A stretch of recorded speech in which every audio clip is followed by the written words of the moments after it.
নমস্কার, আমি পূর্ণ চক্রবর্তী। আজকের কবিতা বাংলা আমার বাংলা। বাংলা ওগো বাংলা আমার মান। বাংলার কথা ভাবি আমি, তাই বাংলায় হলো আমার প্রাণ। বাংলায় জন্মগ্রহণ করেছেন যারা, বাংলার কথা যাবেন না ভুলে। বাংলা বাঙালির গর্বের ব্যাপার, তাই বাংলার সংস্কৃতিকে ধরুন তুলে।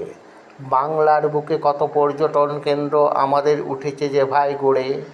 আপনারা পারবেন অনেক কিছু জানতে আমার এই কবিতাখানি পড়ে। পশ্চিমবঙ্গের রাজধানী কলকাতা, সেটি অবস্থান করছে হুগলি নদীর তীরে। সেখানে আছে ভিক্টোরিয়া মেমোরিয়াল, জাতীয় গ্রন্থাগার, আরও কত কিছু, সেটা জানবেন ধীরে ধীরে।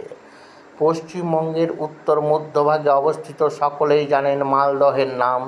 এখানে বাগানে উৎপন্ন হয় নানা রকম স্বাদযুক্ত ল্যাংড়া ও ফজলি আম।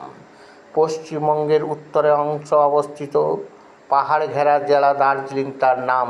সেখানে স্বাদ ও সুগন্ধযুক্ত চা পাওয়া যায়, তবে দিতে হয় একটু বেশি দাম। ভ্রমণ কেন্দ্র হিসাবে বিখ্যাত সেটি মিরিক, কার্শিয়াং, কালিম্পং ও শিলিগুড়ি। চা বাগানে যেসব মহিলা কর্মচারী আছেন, চা পাতা তোলার জন্য পিঠে ঝোলানো থাকে ঝুড়ি।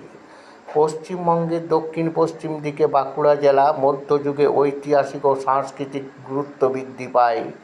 বাঁকুড়া জেলা 1881 সালে প্রতিষ্ঠিত হয়। সেখানে স্থানীয় গোষ্ঠী নেতা ছিলেন বাঁকুড়ায়।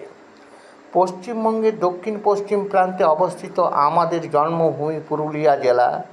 এই জেলার সাথে আমার নিবিড় সম্পর্ক। এই মাটি আমার পুণ্যভূমি, আমি করেছি কত খেলা। বিহারের মানভূম জেলা বিচ্ছিন্ন হয়ে 1 নভেম্বর 1956 সালে এই জেলার জন্ম হয়। এই জেলার প্রিয় লোকশিল্প ভাদু টুসুর গান আর বিখ্যাত ছৌ নৃত্য, যেটি করেছে বিশ্বজয়। এই জেলার বিখ্যাত ভ্রমণ কেন্দ্রগুলি হলো অযোধ্যার দলমা পাহাড়, দামোদর নদ ও কংসাবতী নদী। বর্ষার জলে 2 কূল প্লাবন দেখা যায়, মানুষের ঘর বাড়ি ও ফসলের হয় কত ক্ষতি। 24তম তীর্থঙ্করের নাম অনুসারে এই জেলার নাম হয়েছে বর্ধমান। রানীগঞ্জ ও আসানসোলের কয়লা খনি আছে, তা সব কিছুই হলো প্রকৃতির দান। নমস্কার।